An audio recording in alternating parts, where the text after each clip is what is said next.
My name is Tiffany Seaman, and we started this group back in January. And my other two admins are from the Wichita Public School area, Gina and Renee. They're lead coaches and school improvement specialists in Wichita Public Schools. I wanted to give a shout out also to David Martin, and I think he's on here, for encouraging us to reach out to you, Dr. Burns. I know that he's a big fan of yours and he's a special educator. So he reached out and said, hey, you should reach out to Dr. Burns and see if he would be willing. And we are so thankful for having you tonight to share this knowledge. And if I leave anything out, please let me know or feel free to add. I just kind of took it from your bio.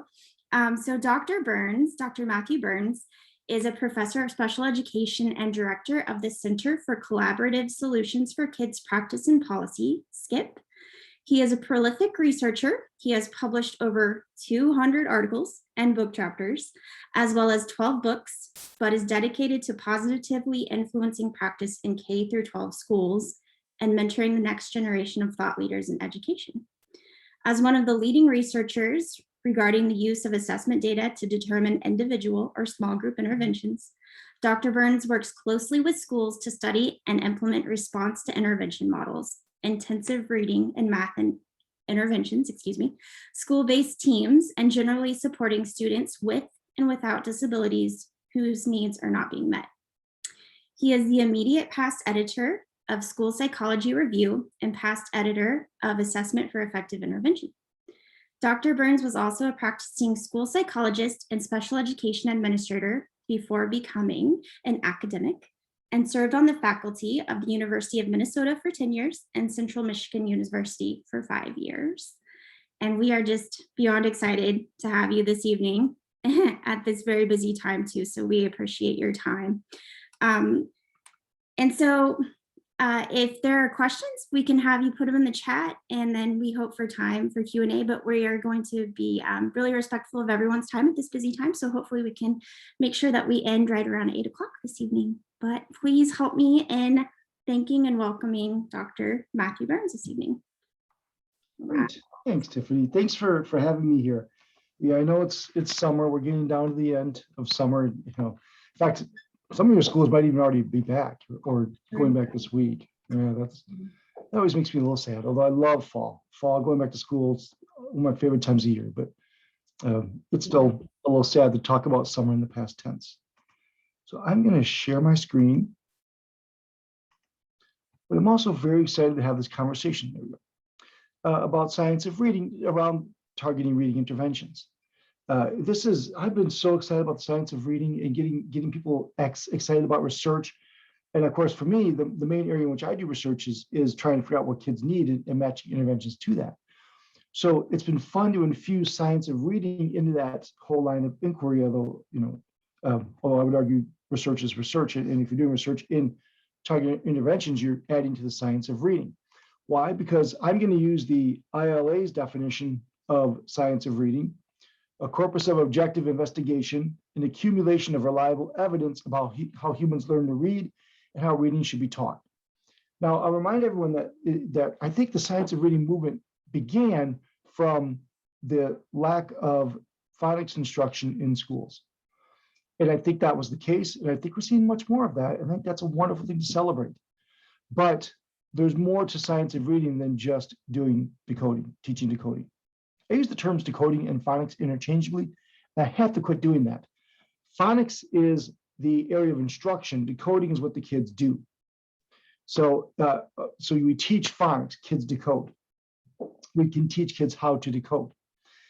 So if you are not teaching phonics, your instruction is not aligned with science of reading. That's 100% true.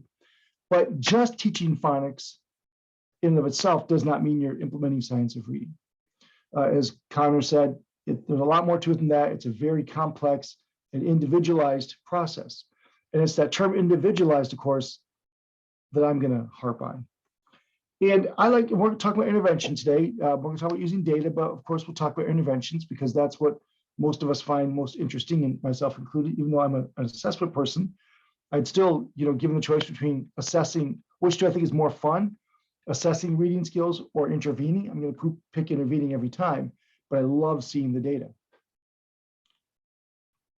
So before we do that, I'm going to show you some effect sizes. Now, within the science of reading framework and communication and conversations, we at least should be talking about effect sizes, in my opinion. An effect size is a standard deviation unit. If you're not familiar with John Hattie's book, Visible Learning, it's a wonderful tool. It takes 800 meta-analyses. So there's, thousands of studies summarized in this one book. And it picks areas and boils all the research down to basically one effect size. And it's a standard deviation unit. I'm trying to see if I can find a fun one. Like, I know whole language is in here and it's got like a 0.02, whereas phonics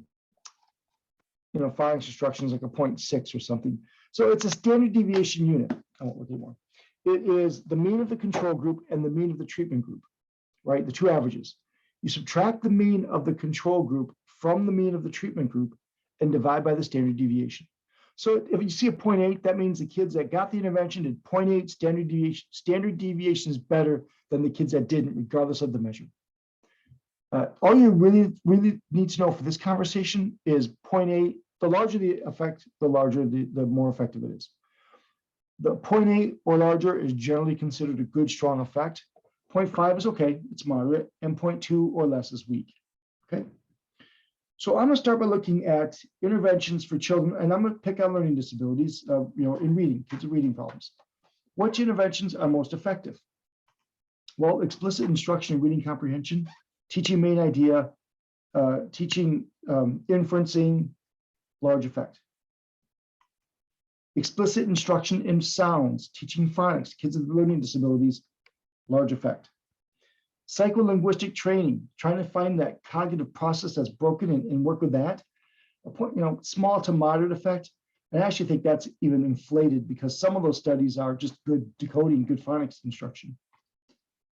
Modality instruction, if they're visual, teaching through the visual mode, auditory through auditory mode, kinesthetic through, the basic learning styles. No, 0.15, it's a myth. It's always been a myth. I don't know how that ever got started or why it still lives, but it's always been a myth. I'm not saying multimodal instruction is bad. Of course not. Multimodal instruction is great.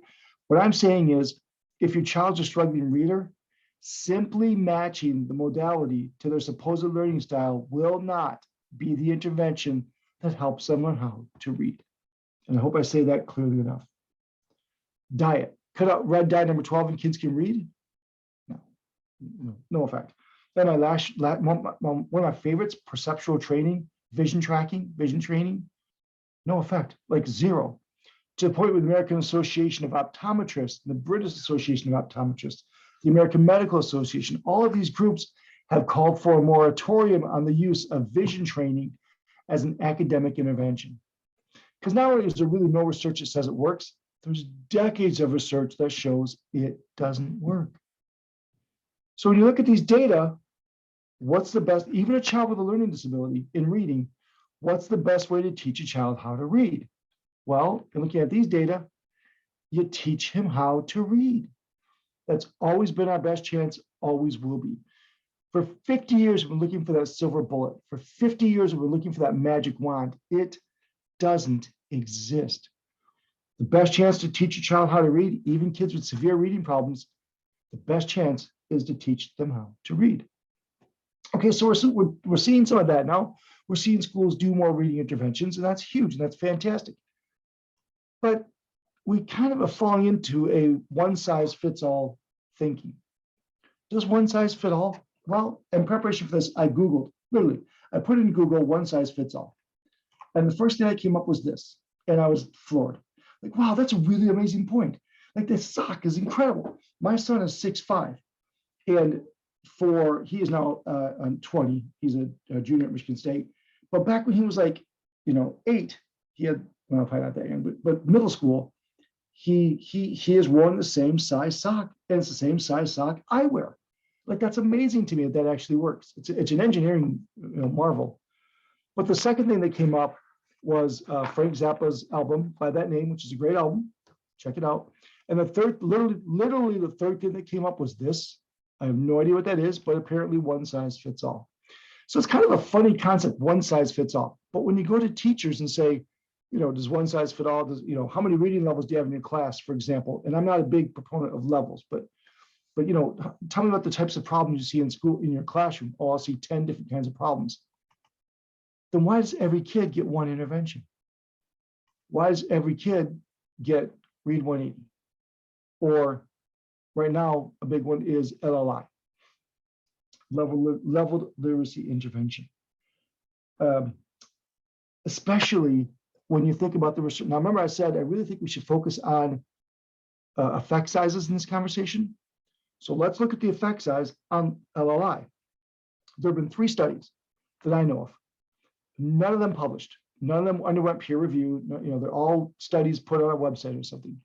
So this was the first one done out of the University of Memphis. It's a fine study. All 3 studies are good studies. All 3 studies did random assignment, good control, nice research. Here, they found effect sizes for kindergartners of 0.26, that's small. First grade, 0.36, that's small, maybe slightly, but second grade was negative 0.09. The kids that got the intervention did worse, not just barely, but worse than the kids that did. And the ESSA's new group, the group that evaluates interventions and says, we approve this one, et cetera, they just approved, I just saw this yesterday, I think it was, LLI as a research-based intervention. So I looked at the report, and there's been the 2 other studies, both use random assignment, both strong research, good stuff. The effect size was 0.13. So to me, that's convincing evidence that this is not an effective intervention. We've now got 3 good randomly assigned, well-controlled studies, good research that shows it doesn't work. So I editorialized with data, my point being, why does everyone get the same intervention? And if that intervention is LLI, for which I think there's now convincing research that it's not an effective approach. But even things like Orton-Gillingham. So Ritchie and Goki in 2006 did a nice meta-analysis of Orton-Gillingham. And they found 12 studies. 11 of the 12 were quasi-experimental. So only 1 was a true experimental study, but that was done with college kids using spelling with Wilson. The effect sizes were 0.82 for word attack, 0.76 for comprehension, word ID 0.42, total reading 0.37 for that 1 study. When we looked at all the 12 studies, 9 used school-age kids as participants. Of those, 4 compared it to basal instruction, 0.85. So Orton-Gillingham was stronger than doing nothing than just core instruction. 3 compared it to some sort of remedial instruction, 0.55, and 2 compared it to a different intervention, 0.31. So not bad, certainly, but we need more research for that to really come into play. And I'm gonna do a different share here for a second. I have a YouTube channel, and on this YouTube channel, if you just search Matthew Burns in YouTube, I come up. On this YouTube channel, I put a bunch of videos, and there's basically 2 types of videos. Videos of me or one of my students demonstrating an intervention or an assessment, and then or the other one are videos of me interviewing researchers. So if a cool study comes out, I think, wow, that's a good one. I'll call up the researchers and interview them and videotape it, or audio videotape it, tape it. This one was Stevens and Austin, and I asked him, what did you find? It's 4 practitioners. This is another meta-analysis of Orton-Gillingham that just came out. So if you want to see a summary of that in a conversation format for teachers, that's a great, go look at that. That'll summarize it for you nicely. And there's a lot, most of them are reading, by the way. There's 1 math one here, but that's word problem solving. Most are reading. In fact, they're all reading, but 1. Huh, that's interesting. And then occasionally, by the way, I have some videos on here of lectures and things, but mostly they're interventions or interviews of people about their research. So there's a cool one in there right now on an updated Orton-Gillingham study. So you can check that out. Okay.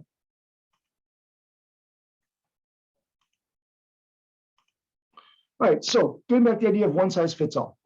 So we LLI, Read 180, PALS, Read Naturally, rewards, these are all interventions that are commonly used, and we tend to think of them as leading to proficient reading. But that's actually based on flawed logic. And I'm going to refer you to the National Reading Panel. And again, if people are interested in the science of reading, and haven't read the National Reading Panel report, I can't encourage you strongly enough to do that. That should be the basis of where we start this entire conversation.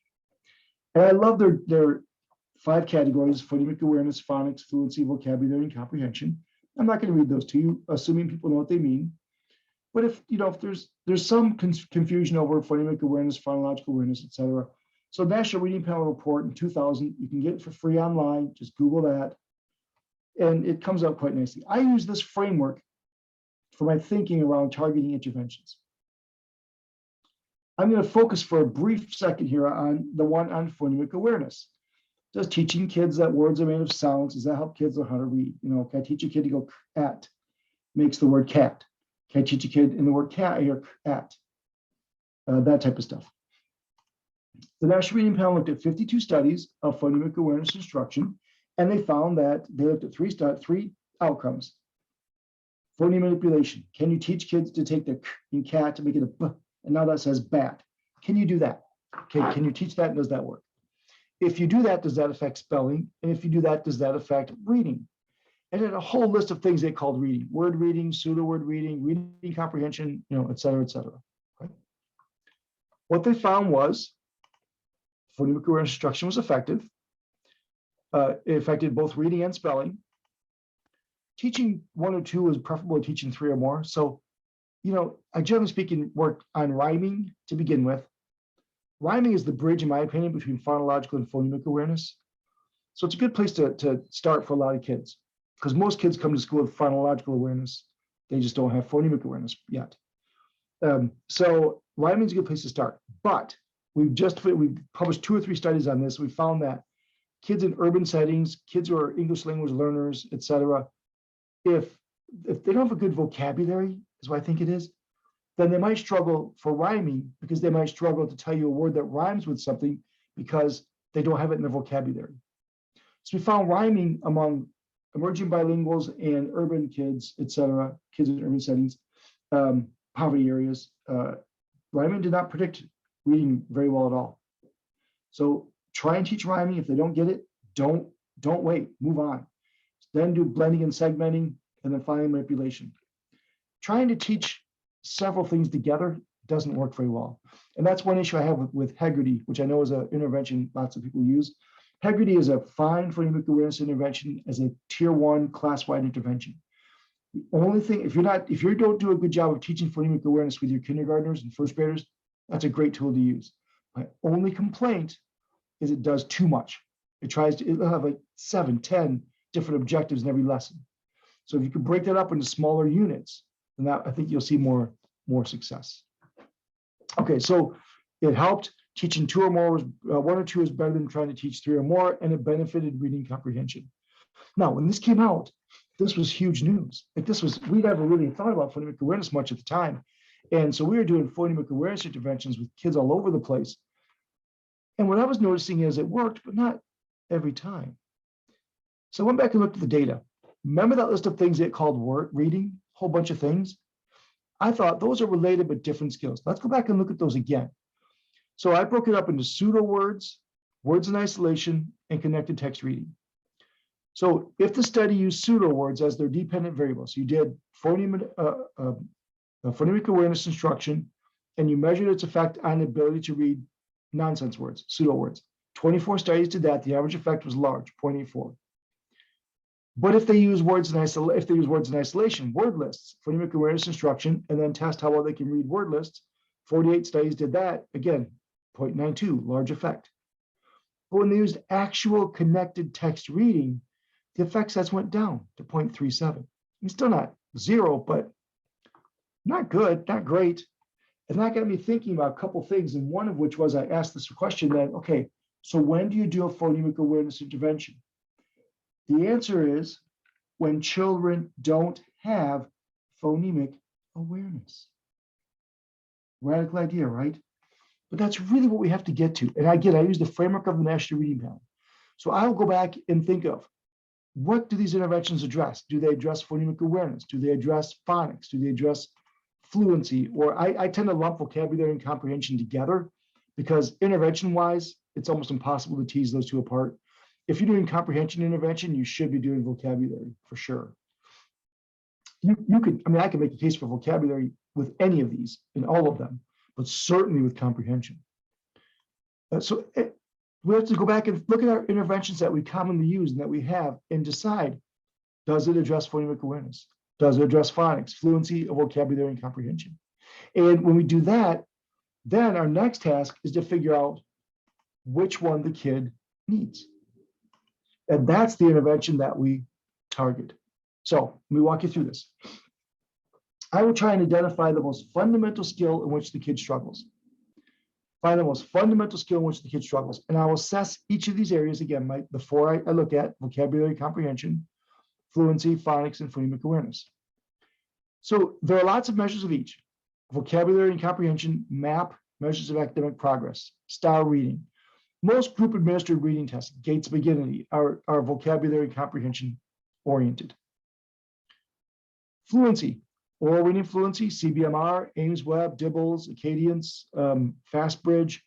Those are all reading fluency measures. They're good general outcome measures, but they also directly assess reading fluency. Also, I use the test of silent contextual reading fluency quite a bit. That's a group administered test. I'll show you that later. I use the test of word reading efficiency, lots of measures for that. Decoding, nonsense word fluency. Nonsense word fluency is a great decoding tool. Now, as a former I used to be the director of the Minnesota Center for Reading Research. And as a reading person, nonsense word fluency drives me nuts just a little bit because it's not really reading. It's just one small piece of reading. Nonsense word fluency is not supposed to tell you if a child can read. It's supposed to tell you a child can sound out words. And if you use it that way, those data are fabulous. But if you try and use them as a general screening for reading, that can get problematic. But if I have a child who's a struggling reader and I want to see if they can decode, nonsense word fluency does that nicely. Any word attack measure does that. Any pseudo word measure. Spelling is a good indicator of decoding. Now, I want to make sure I say this right. Just about every kid who struggles with decoding, struggles with phonics, is a poor speller. Almost every kid who struggles with phonics is a poor speller. But there are lots of kids who are poor spellers who decode just fine. So spelling is not a good screener. But if your child is identified as a struggling reader, looking at spelling data might tell you how they're doing with decoding. And then phonemic awareness, I use lots of them. The phoneme segmentation fluency, first sound fluency, initial sound fluency, any of those measures that treat words as sounds. I use also the phonemic awareness inventory, which I'll show you. Data does nonsense for fluency need to be taught directly? Well, that's a really interesting question because I argue no. I argue I would never teach a kid to sound out something with a nonsense word. The only time I use it is this. Teach a kid to decode, wherever you do it, and then I can have them practice with nonsense words as a way to build generalization. That will happen. That's good. But I don't teach them I teach them how to decode, not how to sound out nonsense words. All right, so we collect data in these four areas and find the most fundamental skill in which the kid struggles. So, I was going to show you real quick. I mentioned the phonemic awareness inventory. It was published by Press, the Path to Reading Excellence in School site. I was part of that group. We authored this really cool intervention program. It's through the University of Minnesota. There's a charge for it now. It's $100 a year for the website. I get no money. I get no royalties, which I've said publicly a number of times, which is a decision I deeply regret. I didn't realize it's going to become so popular and used in tons of states, but it's a cool reading intervention program. And within that, we developed this phonemic awareness inventory. And basically, you just ask the kids to. It came from as an interventionist, if I go in and work with a kid and I see he's struggling with decoding, I'll look at him and say, hey, I'm going to say 3 sounds. Tell me what word you hear. At. And the kid says the sound or not. I literally take 10 seconds to assess the kid just informally, and I got a really good picture of if the kid understood phonemic awareness or not. So we created this quick screener. It's just a screener, just a quick little, can the kid do this or not? Can they identify sounds, initial sounds, final sounds, segment them, blend them, and manipulate them? That's it. And if they can't, they struggle with phonemic awareness. So we assess these 4 areas to identify the most fundamental skill in which the kid struggles. So let's say the kid's in the 3rd grade and you start with fluency. I look at fluency, and if the kid scores low, then I'll probably look at decoding. Okay, so let me come back to that third grade example in a second. I'm going to shoot a little older to make this whole thing fit in together first. So let's say the kid's in 5th grade and you use MAP. Okay, that's a good place to start for 5th grade. Middle school, high school, MAP is a good screener, as is STAR. So we're going to start with MAP, let's say, and the kid scores low. The kid's in 5th grade scores low on MAP. Okay, so that means the kid identifies as a struggling reader, but also has probably low comprehension. I'm going to pull that kid and assess their fluency. If their fluency scores low, well, if their fluency scores strong, scores go okay, that means they're low in comprehension, low in fluency. We're going to hit comprehension hard. If the kid's low in comprehension and I screen fluency and that scores low, then I'll probably take a look at their decoding. If they're low in comprehension, low in fluency, but have good decoding, we know fluency is the most fundamental skill in which they struggle, and we target that. If the kid's low in comprehension, low in fluency, low in decoding, and we look at phonemic awareness, and they have good phonemic awareness, low in comprehension, low in fluency, low in decoding, good phonemic awareness, we know phonics is our target. If they're low in all 4, we hit 4, hit phonemic awareness. Now, when I say target, I don't mean exclusively. If you're doing phonemic awareness, you should be doing it with letters and letter sounds. If you're doing, it's been shown several times to be more effective when implemented with letters and letter sounds. But if you're doing phonics, like when I do phonics, I might do a quick 1-minute phonemic awareness warm-up every day. When I'm doing phonics, absolutely the kids are going to be reading connected text, right? But if the kid needs phonics, I'm going to teach phonics explicitly for 15, 20 minutes of intervention time. I'm going to hit that hard. If the kid needs phonics, don't do a fluency-based intervention, right? So, but if the kid needs fluency, be sure you hit fluency really hard and don't spend all your time on phonics. So work backward and find the most fundamental skill in which the kid struggles, and you start there. So low in comprehension, low in fluency, but good phonics, we hit fluency. Low in comprehension, low in fluency, low in phonics, good phonemic awareness, we hit phonics. Low in all 4, we start with phonemic awareness. Does that make sense? All right, great. I put this in a picture. Some people I've talked to asked for a flow chart, so I tried to set this up, but you don't always start here. You start here with most grades, actually. 2nd through 5th grade, you start with fluency. Middle school, you start with comprehension, and little kids, 1st graders or kindergartners, you start here. But honestly, the older the kid is, the more important it is to differentiate. Kindergartners do phonemic awareness interventions with almost all your kids, and you'll be fine. You'll be fine. But by 2nd, 3rd, 4th grade, you'll see all kinds of different types of problems, and you really have to differentiate to identify them. Let me do this instead. I'll come back to that in a second.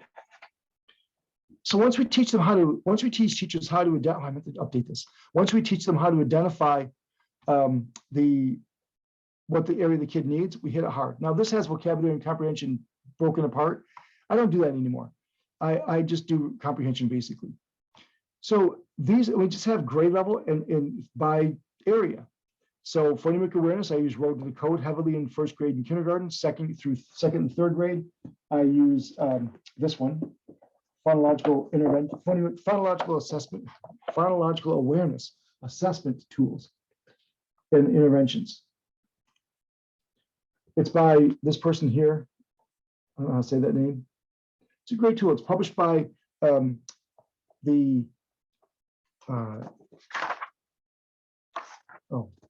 it's on the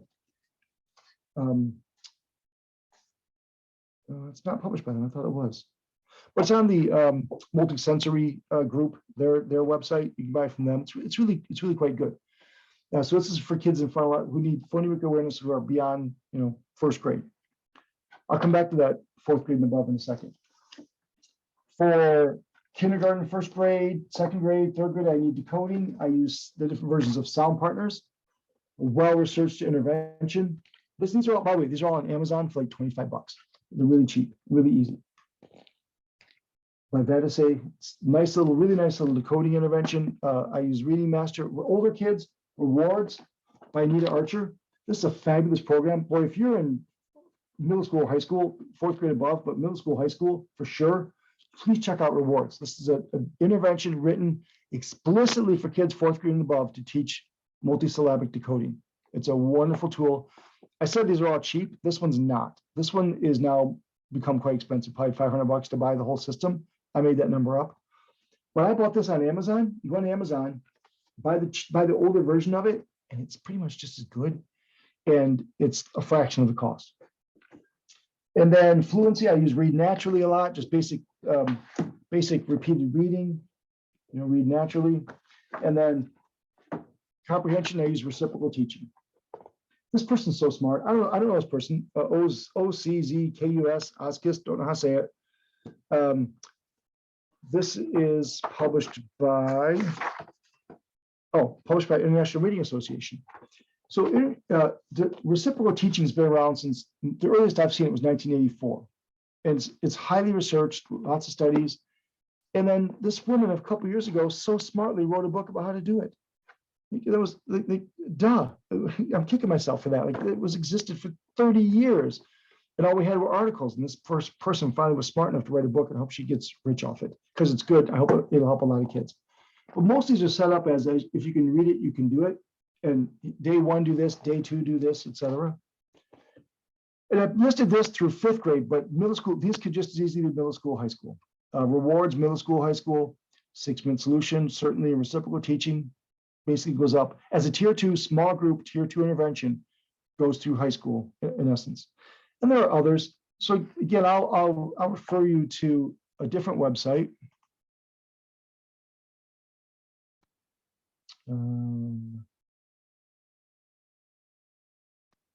Where'd my website go? Can I close it out? There. There we go. Okay, so again, I showed you my YouTube channel, but if you just go to intensiveintervention.org, intensiveintervention.org, tool charts, academic intervention, and you can select reading if you want.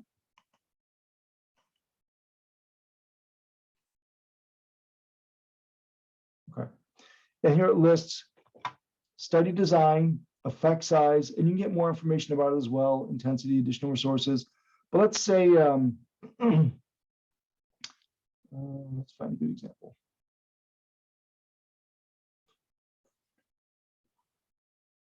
So Lexia has, okay, you want a full bubble, obviously.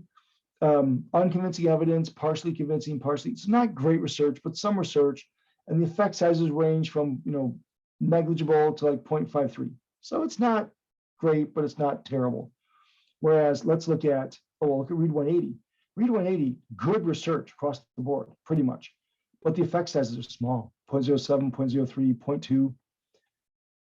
But if you look at Sound Partners, the one I just mentioned earlier, good studies, and the effects are 0.22 to 0.76, much better. So that's a well-researched, effective intervention. SRSD for writing, good studies, large effects. So it's a really cool little program. It's a website. It's a great place to find interventions if you're not sure which ones to use. But the hard part is not finding the intervention to use. The hard part is matching it to the kid's needs, which brings you back to this. All right, let me show you a way to cheat real quickly here. So these are some data for a bunch of kids in second grade. And you have some great data here. So this might be third grade, I don't remember. It doesn't matter. This is the MAP test, measures of academic progress. And there's the RIT score. Now, I don't know how to interpret RIT. If you tell me my third grader got a score of 375, I really have no idea what that means. But I know how to convert it to a percentile. That makes sense. So any kid less than 25th percentile is demonstrating a deficit in that area. Oral reading fluency, this is Dibbles, Ames Webb, CBMR, oral reading fluency. So choose your criterion. Let's say for this grade, it was 60. A kid reading 60 words or less is low, and just whatever the published norm is. Now, the last thing that people don't look enough at, which I think is so important, is accuracy. Accuracy, percentage of words read correctly. So the kid reads 40 words per minute with let's do this, 45 words per minute, 5 errors. 45 words per minute with 5 errors means they read 50 words total. They read 45 of them correctly, 45 plus 5, so 45 divided by 50 is 90. They read 90% of the words correctly. Most places now give you the accuracy, Dibbles, and all those FastBridge. I want to see, I'll say it this way. If a child can't read at least 93% of the words correctly, if a child doesn't read at least 93% of the words correctly, they're probably struggling to break the code.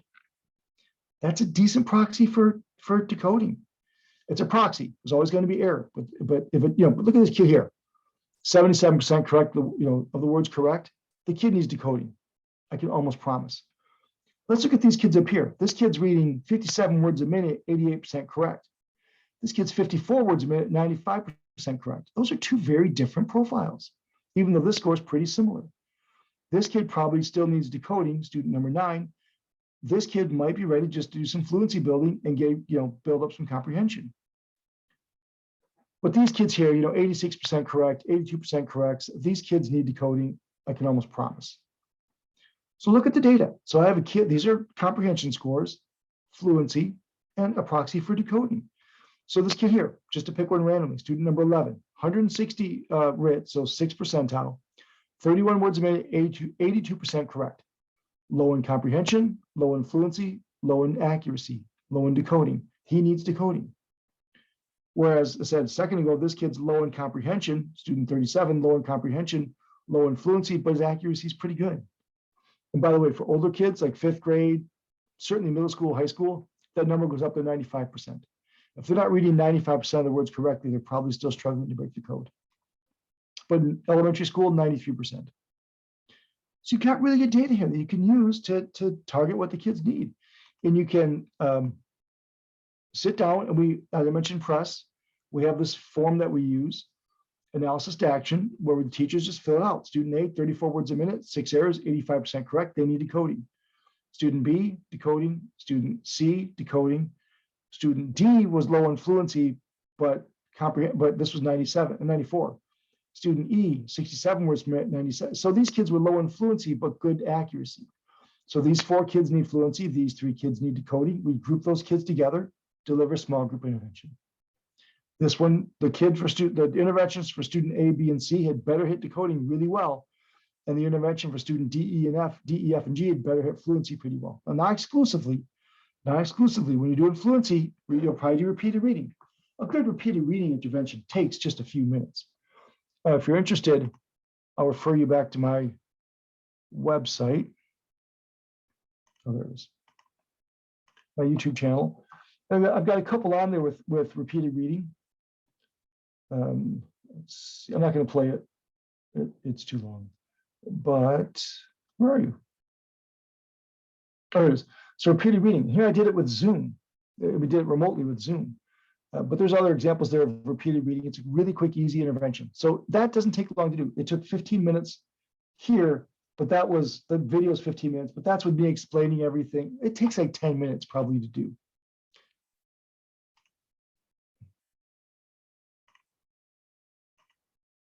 So if I'm doing 10 minutes of repeated reading, yes, I'm going to spend, a couple minutes reviewing fluency. Yes, I'm going to spend a couple minutes having the kids read and then answer comprehension questions. But I really want to make sure we're hitting repeated reading and hitting fluency really well. And again, this is what most schools don't do. If in elementary school, they get LLI. For high school, they get Read 180. For in middle school, they get System 44. Now, System 44 is a great intervention. By the way, so is Read 180. Although I question I think the research around it isn't all that convincing to convince me to use it. Same with LLI. But Read 180 is not the intervention that most kids who struggle in high school will need. I'm going to jump ahead, make that point, come back to this. I'm jumping around a little bit. By the way, I'm happy to share this with you if you'd like. I'm happy to share this PowerPoint with you and put it on social media or whatever. So this is some work I did with a high school in Minnesota, 1,600 kids, 69% passed the state test, which is not terrible, but not what we want. I worked with 9th and 10th grade. So just 800 kids. All right, so I wanted this 800 kids, this building, this high school, if they were identified as a struggling reader, they got a reading class. And the reading class was a book study, an hour a day of book study. So they all read the same book, spent time talking about it, and it didn't help.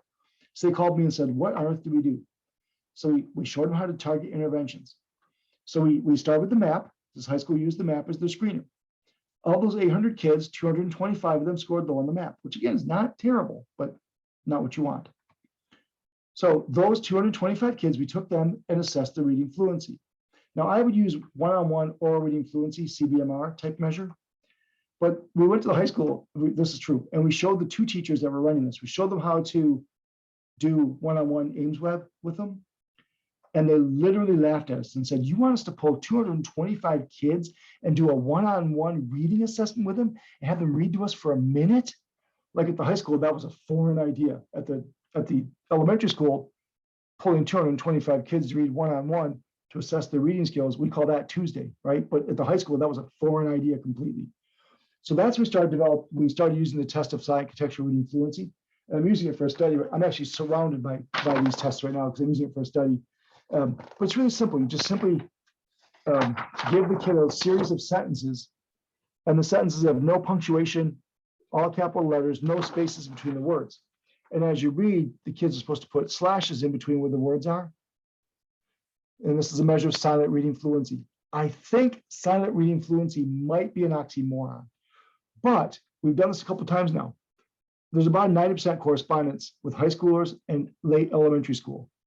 If this measure demonstrates them as low in fluency, there's a 90% chance they'll score low on fluency in a one-on-one CBM type measure as well.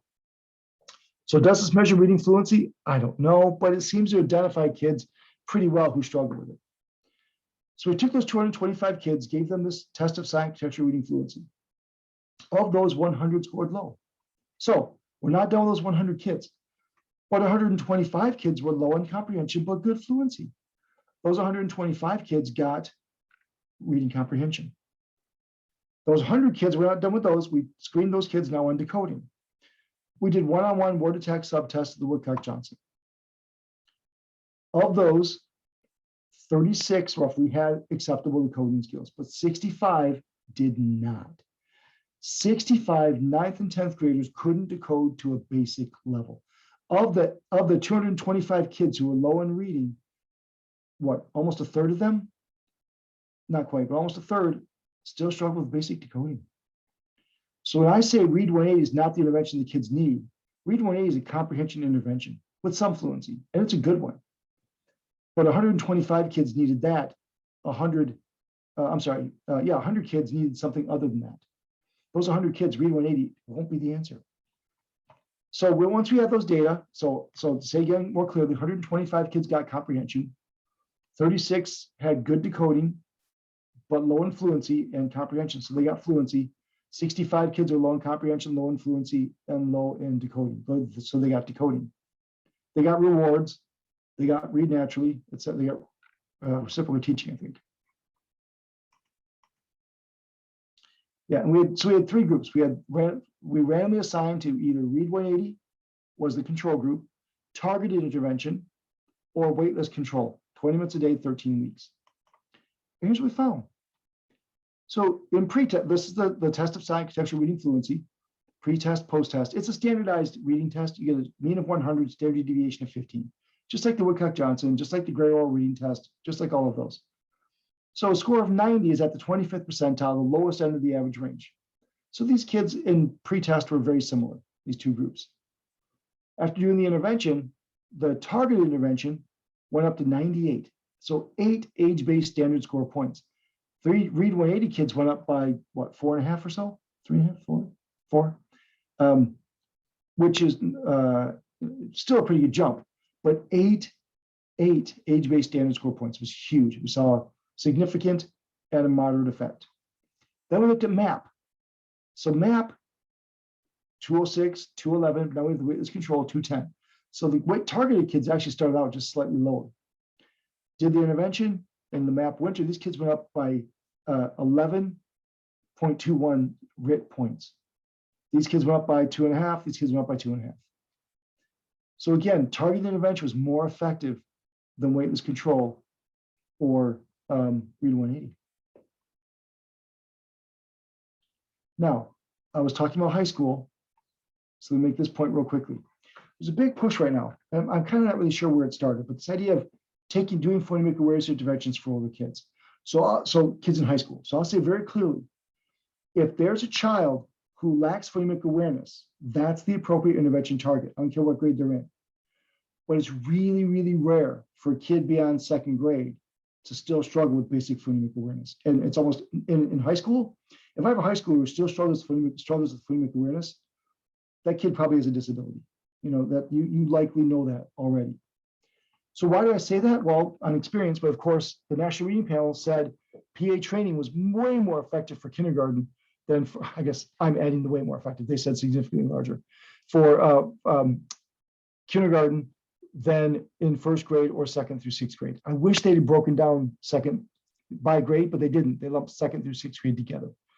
They said the younger kids gain more phonemic awareness, and the transfer happened well with kindergartners, but not second graders. There was no transfer to spelling among second through sixth graders whom the effect size did not differ from 0. The phonemic awareness interventions were effective for kindergartners, still for first graders, not for second through sixth graders. Why? Well, several studies have shown that most kids develop phonemic awareness by second grade. A recent study by Powell and Atkinson, longitudinal study, 91 kids, non-readers, they assessed them 3 times. Once right before they turned 4, and then 5.5, 6.5. All non-readers when they started. Times 1 and 2, phonemic awareness predicted reading all over the place. But by time 3, it only predicted reading accuracy and did not predict any other aspect of reading. So the relationship broke down by age 6.5. And a new study I just finished, we did this cool study looking at dyslexia and how to screen for dyslexia. It's under review right now. I'm confident it'll be accepted very soon in a learning disabilities journal, but we reanalyzed a portion of the data. These are all kids who are struggling readers, all kids identified as low in reading on the STAR, we gave them a STAR. And we gave them all the CTOP, Comprehensive Test of Phonological Processing. So we used phonological processing as our criterion. Like that's a, kids who struggle with reading, that's the hallmark. So among the 93 struggling readers, this is the average age-based standard score by grade. So kindergarten, remember 90 is pretty much considered average. 100 is 50th percentile, but 90 and above is considered average. So this kid, his kindergarten, the average score was what, 83 or something, 82? Low, yes, absolutely. Kindergartners, if they struggle with reading, struggle with phonemic awareness. First graders, now is about 88 or so. So still a pretty good pattern. But by second and third grade, the average score among these struggling readers was within the average range. So they were not struggling with phonemic awareness anymore by second and third grade. Now, it doesn't mean none of them. So we did a correlation between Dibble's composite and the CTOP score. The correlation in kindergarten was 0.35 through 5 was significant. First grade was down to 0.19, second grade 0.27, third grade negligible 0.02. But the number of kids who identified as low in phonemic awareness, 8 of those 18 kids in kindergarten, 15 were low in phonemic awareness. About half of the first graders, but then the 24 second graders, only 6, and 32 third graders, only 5. So they still exist, of course, and if those kids need phonemic awareness, that's what they should get. What I'm saying is if you're doing a phonemic awareness intervention for most of these kids in second and third grade, you're not going to help. All the kids in kindergarten and a large chunk of them in first grade, but by second and third grade, and certainly older kids, you just don't see that anymore. So we're going to target the intervention to what the kids need based on the big 5 is the framework I use. And what happens? I showed you high school. What about elementary school? Well, here we have a very similar study, targeted. Here we have comprehensive. Here, they got decoding if they needed decoding, fluency if they needed fluency. And for those, the intervention was the press intervention. The comprehensive was LLI. Those are all the kids that got just flat out, any kid who's struggling in reading got LLI. And then tier 1, good readers. Before we started, just the good readers, before we even did nothing for those kids, no intervention, just good readers. So the kids that got targeted intervention grew at 1.33 in second grade, 1.23 words per minute per week on Ames Web. LLI was 1.07 and 0.94. So these were significantly larger and with a large effect. However, look at tier 1, 1.33 to 1.25, 1.23 to 1.03. So targeting intervention led to more growth than what the good readers had. So for kids for whom we targeted the intervention, the gap between good reader and struggling reader got smaller. Look at LLI, 107 to 1.25, 0.94 to 1.03. For those kids, the gap got bigger. So targeting the intervention is more effective. And then just to beat the dead horse, we did a meta-analysis of this in 2018, Matt Hall and I did. We found 24 studies, reading interventions, K8 small group reading interventions, 27 effects. The median effect was moderate, 0.54. If it targeted it, it was 0.65. If it did, all of those things comprehensively, it was 0.33, almost half as effective. Targeting the intervention is more effective. So again, I'm happy to share this with you, this analysis to action sheet, we write down the kid's name, the accuracy, all that, to use it to identify what the kids need. If you're interested, let me know. I'm happy to share that. And here are just some more examples. For time's sake, I won't walk through, but just a few more examples. I love this because here's a kid, 65 words a minute, but 100% accuracy. Compare that to this kid, 61 words a minute, 89% accuracy, 58 words a minute, 89% accuracy. These kids are probably struggling with decoding still. This kid's probably not. Again, probably. There's always error in the system, but probably. One more word I forgot to make about these data. I'm gonna come back up here. Yes. So I keep talking about decoding, fluency, comprehension. So these kids are in second or third grade. I don't screen phonemic awareness systematically beyond second grade because I've just showed you all this data that shows why. However, I have one exception to that. And here's my scientific criterion. Unless they're really, really low. Let's say these kids are in third grade. And I honestly don't remember. Actually, I do remember. They're in second grade. Doesn't matter. These kids are in second grade. Look at these three kids right here. 11 words a minute, 52% no. 7 words a minute, 41% no. 2 words a minute. These kids are really, really low. I don't care what grade they're in. If these are fifth graders, I'm going to pull these kids and screen their phonemic awareness with my phonemic awareness inventory, that quick phonemic awareness inventory. Are these kids really, really low? I don't know. It's a kind of a judgment call. They're low, but I've certainly seen lower. But you know what? The phonemic awareness inventory takes about 2 minutes to do. You want to do it with these kids? Go for it. But certainly these three kids, I'm going to look at their phonemic awareness. These kids up here, no. Decoding, fluency, comprehension. All right. So I brought in, I don't know how much time or conversation we would have. I only got about 5 minutes left, so I'm not going to hit this. I'm just going to make this quick point. Once you're doing the intervention and you don't see it work very well, I want you to go back. This is just explanation of all this. And think about this. Is the kid learning it in the first place, remembering it, or generalizing it? At the end of the lesson, can the kid do it? And the answer is yes or no. Yes, everything else is a no. Sometimes that's a no. Occasionally, that's a no. Depends, that's a no. At the end of the lesson, when I sit down and I teach you this letter sound, or this, I teach you this grapheme. Can you tell me, if I show it to you, can you tell me the sound? If the answer is no, they're struggling to learn it in the first place. If the answer is yes, then we say, okay, the next day, does the kid remember it? If they learn it in the first place, but they don't remember the next day, they're struggling to remember it. If they learn it in the first place and remember it, then can they apply it? Just when you're working out interventions with the kid, sort of look through those three patterns. Are they learning it in the first place? Are they remembering it? Or are they applying it? And if they're not learning, that can really be helpful to identify some modifications you want to make. Like if they're struggling to learn it in the first place, you probably want to pick a different target. Your intervention is too difficult. Move back one. Do decoding instead of fluency. Or do phonemic awareness instead of decoding. Or maybe you're doing decoding, but you're doing, I don't know, something multisyllabic or something. You got to go all the way back to just basic letter sounds or something. Take a look and see do you have the right target. If you do, then make sure it's more errorless and salient. Make it easier, basically. Remember, if they're struggling to remember it, repetition. Again, I'll refer you to I won't show it to you, but my YouTube page. You see a couple of videos there about incremental rehearsal. There have been 50 or 60 studies on incremental rehearsal. It's a quick technique to build in more repetition. But basically, we're struggling to remember it. It's all about repetition. Do lots of frequent reviews, lots of repetition. And struggling to generalize it, there are ways you can build in generalization. working on comprehension through concept maps, etc. But then teach it in the way you want them to use it. Don't teach them letter sounds, teach them words that have the sounds in it. And at the end, have them read 5 sentences that have those words in it. Okay, teach it how you want them to use it. So that was a 30-second thing, which I take hours usually to explain. But just think about that. Are they learning it in the first place? Are they remembering it? Or are they generalizing it? And are they generalizing it? And when you do, by the way, the data look pretty awesome. We see really big growth among kids simply matching it. Here's an example of one little guy, little kindergartner who really struggled to learn his letter sounds. He had good phonemic awareness, but he really struggled to learn his letter sounds.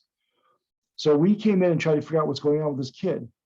And we tried everything we could think of. And we decided to look at basic learning theory and said, well, is he struggling to learn it in the first place, struggling to remember it, struggling to generalize it? It was really struggling to learn it in the first place. So we did is we started teaching the letters there. See that letter H has a picture of a hammer. He knew a hammer started with, remember he had good phonemic awareness. So we taught him H said like hammer. And we used a bunch of picture cards for knowns, all kinds of stuff. And that finally worked. So this little guy in kindergarten couldn't learn his letter sounds. He was tested for special ed, disability because he was really struggling. And he found he had an IQ that fell in the intellectual disability range, IQ of like 65.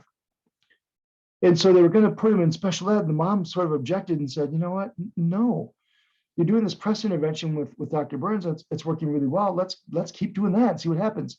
And so we did, and it worked.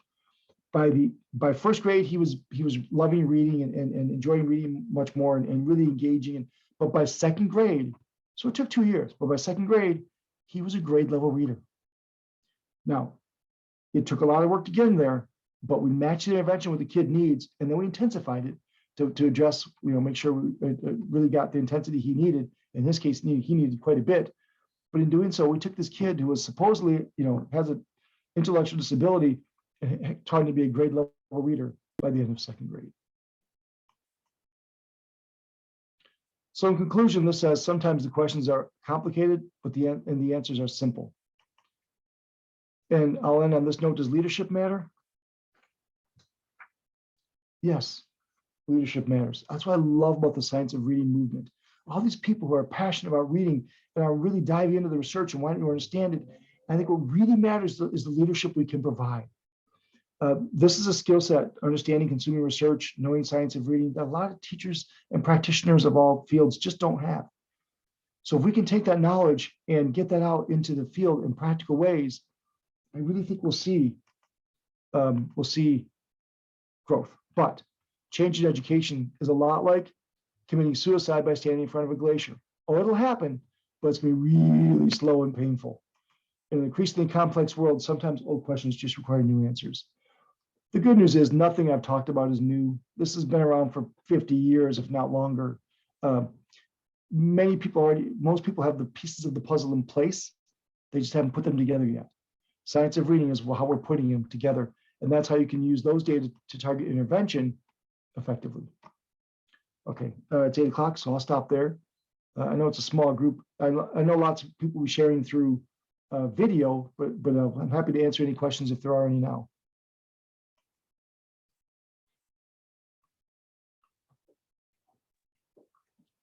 Yeah, please feel free to unmute if you have questions. And we're going to put the recording up as well. So I know that a lot of people wanted to go back to the recording. I think I put my, you know what? Oh, I didn't. Let me put in does chat show up in the recording? It doesn't, does it? I don't know, but I can put it on. I can go ahead and. I'll put my email address in. Okay, thank you. It's in the PowerPoint, but so if people later in my Twitter is this. Burns on K1, it's at Burns on K1. So if you want to tweet me or email me later with questions or conversations, I'd be thrilled to have a conversation with you. So if you're thinking through these issues and you want to know how this plays out in practice or how it would look in your school and just think through it together, give me a call. You're an inspiration. Thank you. I mean, just especially that last part, we're, I think, really trying to come together and get that science of reading knowledge out there. And I like how you said we have the pieces, but putting them together, that's a great way to look at it. And sometimes putting them together is a slow and painful process, but it'll happen. And when it does, you'll have results, which is cool. Yeah, and this is so timely. So thank you. I know that a lot of people around here in this area, at least, are starting school last week and this week. So I know that collecting data right now, and this will be really helpful, I think, setting up our groups. And we just appreciate your time and your knowledge and being willing to share with us. Couldn't appreciate it more. So Great, thanks. Thank you. Thank you so much for inviting me. This was great. Thanks. Yeah, and I will put your information. So if anyone has anything more that they want to reach out to you, that'd be awesome. I think I would be reaching out to you too. Well, great. Thank you.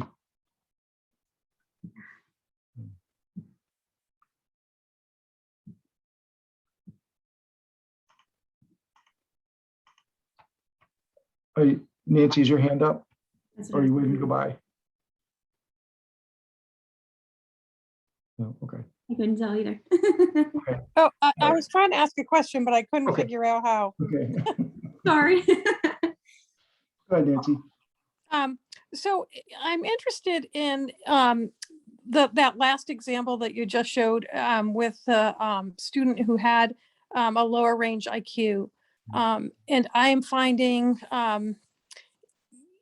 outreach from parents of students with disabilities, either in the low IQ or sometimes with autism, that have part of their autism profile having language complications. Yep. Where their receptive is much more than their expressive, or just the different things that can be all impacting learning. Yep. And you know, we focus so much on dyslexia or reading disability as, you know, in and of itself, and that's of course a very valid thing.